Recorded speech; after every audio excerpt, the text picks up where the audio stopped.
If the city does decide to shutter the facility, landfill will be the immediate alternative. A report from the city shows that either strategy could cost hundreds of millions of dollars more than the other because of all the variables.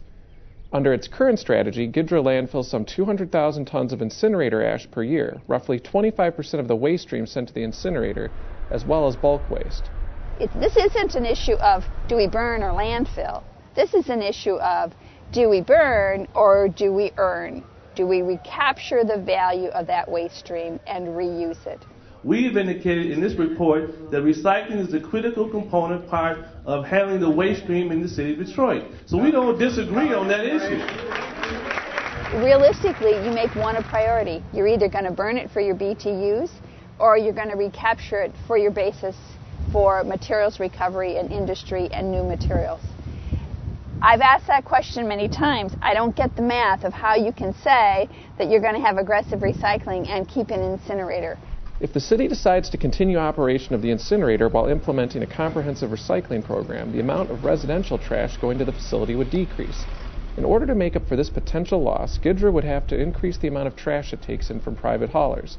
While the city is committed to a pilot curbside recycling program, an expanded drop-off program is also being considered. Oh, here we go.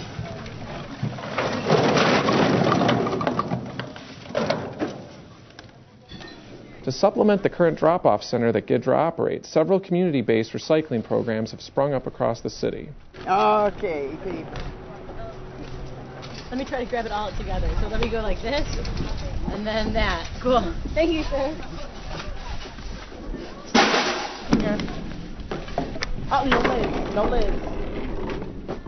We're the only major city that does not have curbside recycling as an option. We cannot count on volunteer recycling because research says that at best we'll get 10%. We've got to have more than 10%. It does not afford equal opportunity of every resident to be able to recycle if you have to have a vehicle and you have to have the will to gather up all the stuff. That's and right. It's a cumbersome process.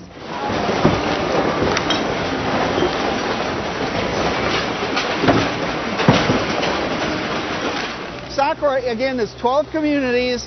We service about 100,000 homes for a total of about 280,000 residents. We get about 60 tons a day of recyclables. The Southeastern Oakland County Resource Recovery Authority, which used to operate an incinerator in Madison Heights, changed their business model in 1992 to a system of landfill and recycling. Their current rate of recycling is 31% of the waste stream, including compost. Other large cities in the United States have boosted their recycling rates to 60% or more. You achieve those economies of scale, and now several of those municipalities have said, well, wait, we're starting to actually reduce our costs by doing this. Let's go further. And so they've set their own policies that have gone beyond the state mandate. And they're setting policies of achieving 70% recycling rates by 2015 or 2020. And some cities have gone beyond that of implementing what's called a zero waste policy, which is their goal is that they will have no waste at all. Detroit should be able to get to a 50% recycling rate. It's, as I mentioned before, it's going to take a considerable re-education, so it's probably going to take about 10 years to get to that level, to be honest. It won't happen overnight. It needs to happen by transition. Planning for DPW as well as education for citizens to be aware. That's very true. But it's not impossible. We have to recognize the fact that you can sell material now in the global market, you can make money from it, and you can't sell what you burn. Once you burn it or landfilling, it's gone. By a vote of 6-2, the Detroit City Council passed a resolution for a new business model for solid waste.